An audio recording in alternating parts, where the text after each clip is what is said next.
And we like to call him the golden retriever on espresso of sex educators. Our final storyteller, Reid Mihalko.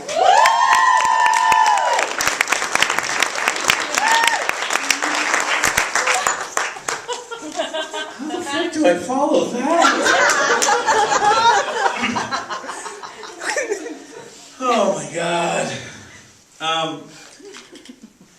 So, I will just say for the record, one of the great things of body storytelling, and you should all go be a body storyteller.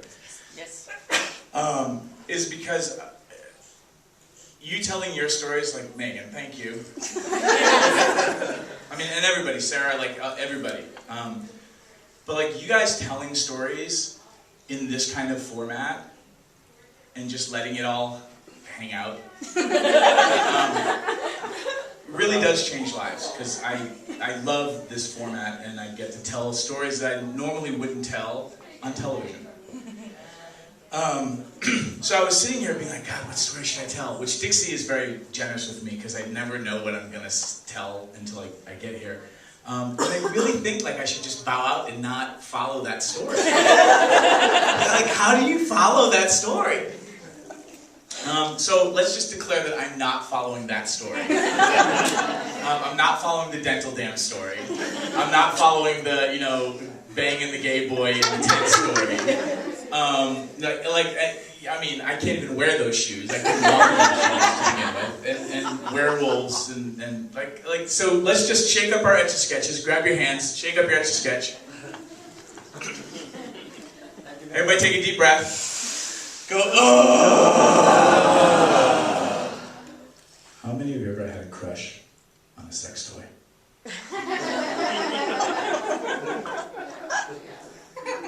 I didn't even know that was possible.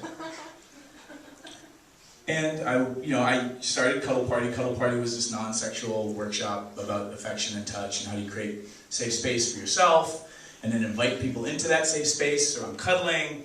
And in America thought it was a front for an orgy cult. And I'm like, it's not! And then eventually we turned it into a non-profit so that I could go teach blowjob workshops and not taint Cuddle Party. And then me finally becoming like, sex educator, talking about threesome workshops and blowjobs and diddling and lee. I got contacted by a company who was like, hey, would you like to write some sex toy reviews for our blog? And I'm like, yes! I will be a sex toy reviewer, blogger! Excellent! Ha! And so I went into their offices, this was back in New York, and I'm like, I am Reid Mihalko. And they're like, you're the Cuddle Party guy. I'm like, God. I'm like, no, I'm the sex guy! And they're like, yeah, but Cuddle Party is really famous. Why are you doing sex toys? I'm like, because I'm the sex guy! Okay, you're the sex guy, whatever. And they're like, what do you want to review? I'm like, give me your toys that no one will review. I want to see those toys. And they're like, well, we got a cheap blow-up doll. A big, I guess that's about a quart size of it's anal lube. It's called Tush and Push. We got a clone your own dildo kit. No one will touch that one. That's about it for this week. I'm like, yes, I will be the sex toy reviewer to review these toys, which no one will review.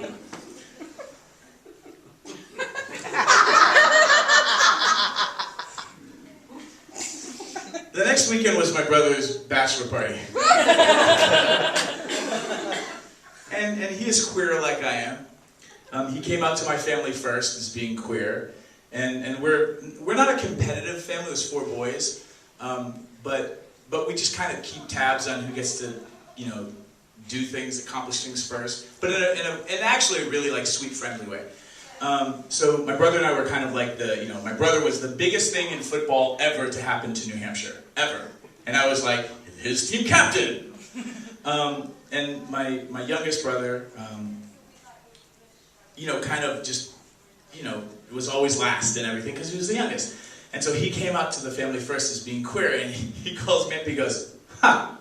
I came out to mom and dad because he knew I was queer, right? And that was an awkward, Christmas vacation. We're both kind of like, we grew up in a family that took baths, not together, but, you know, so we're like hanging out late at night, and he's like, I suck dick. And I look at him and I'm like, me too. Have you told mom and dad yet? I'm like, no. I might tell them first and beat you guys. Whatever. So he comes out first, he calls me, he goes, told mom and dad I beat you. Okay, congrats!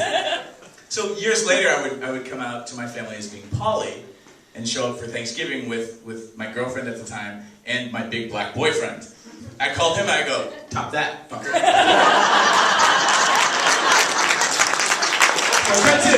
It's his bachelor party. And I show up at the bar. It's like the lamest bachelor party ever. And my gift to him is a big quart of like tush and push. And he's like, oh, my wife's gonna love that. So I never reviewed that. So I get to reviewing the blow-up doll. And I'm like all like, like sex, Sex and the City. I'm like, yes, science! And he's like, I'm like, okay. I check out their website, I'm just kind of like getting all the information. And I was kind of like, make sure nobody's home.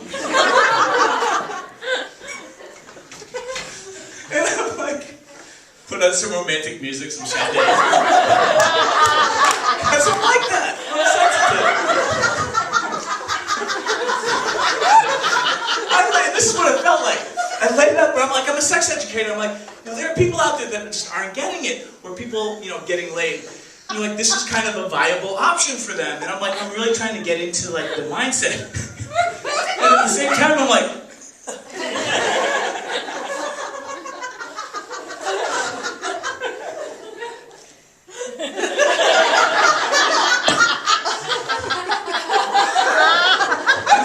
stroking. I don't wow, this is really just doing it for me. Okay, so I'm like, what am I going to write about? Like, I'm thinking about this while I'm doing this, and I'm like, wow, this is really weird. I hope nobody comes home to this. So, I write some reviews. I try to be as, as kind as I can. And the editor of this blog is like, that sex toy doll thing was kind of weird. I'm like, yeah, it wasn't my thing. Like, okay. So I'm leading up to the actual point of this whole story. While I'm doing this, I'm like telling my friends, I'm doing sex toy reviews.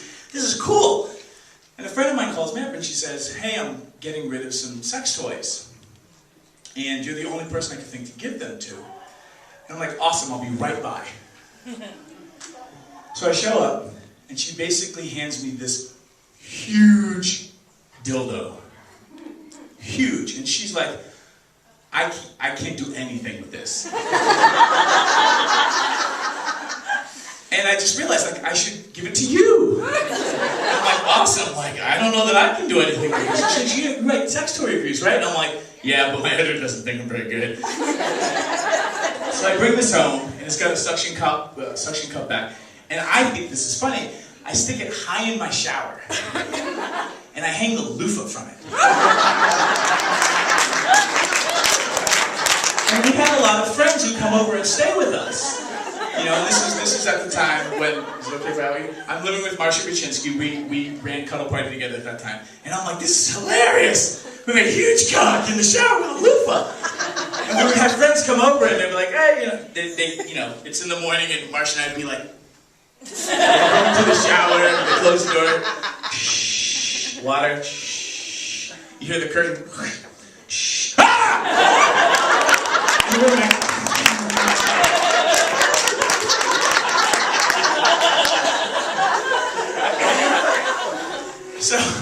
so one day, Marsha and I are busting our asses with Cuddle Party. It turned into a big media thing, and we're like just working around the clock. We eventually turned it into a nonprofit, not like it was making money at any point. And so one day Marsha goes off to do whatever she was doing, and I'm at home. It's one of those hot New York days. How many people have ever been in New York when it's hot? We live on a 5th floor walk-up. Exactly. You try lugging 40 pounds of blankets and pajamas up and down stairs. Like this was our workout. And she leaves, and it's like that sweltering hot, but it's that kind of hot that makes you horny. And I'm sitting there, I'm working, I'm answering my cuddle party emails, and then all of a sudden, for whatever reason, I'm thinking about my brother and Tush and Push. And all of a sudden, I think of the cock, and I'm like, oh no. That would never work. I'm a sex toy reviewer.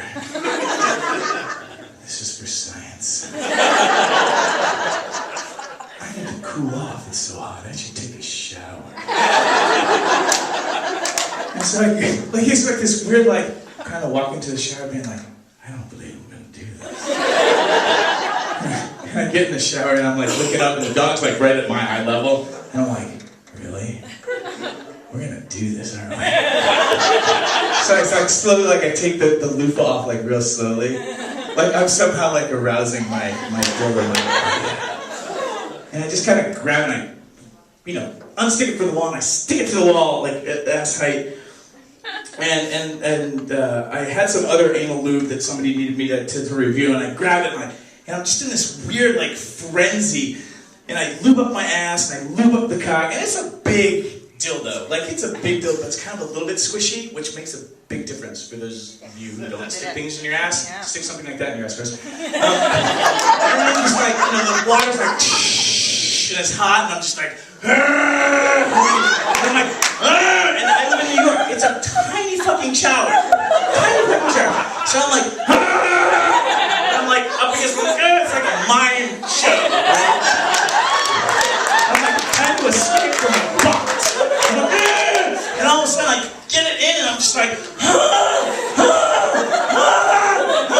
I'm like in a frenzy. My neighbor, God bless them, they never reported me. I'm like, and all of a sudden I'm like, oh my God, and I fucking come on the wall with this huge dildo stuck to the wall of my shower mat. And I'm holding on to the shower rack not to fall down. Because I came so hard, and the water's still like, shh.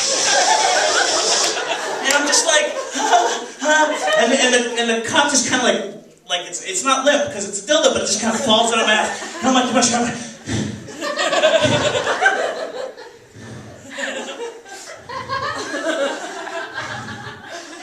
I feel dirty. I kind of like look back and I'm like, I like that. Kind of clean myself up. Pretend it never happened. Marsha may corroborate this, I don't know. But in my mind, I forgot that it was there, like I forgot to put it back. And I couldn't stop thinking about the dick in my shower. As I go back to work and I'm like planning the next time I have time for the dick. And I'm like, oh my God, and I'm like, oh my God, I have a crush on the sex toy. And I couldn't stop thinking about it. And I'm like, oh my God, what do I do? And I think the way I want to end the story is like Marcia comes home, and it's just like, hey, what's the... And I'm like...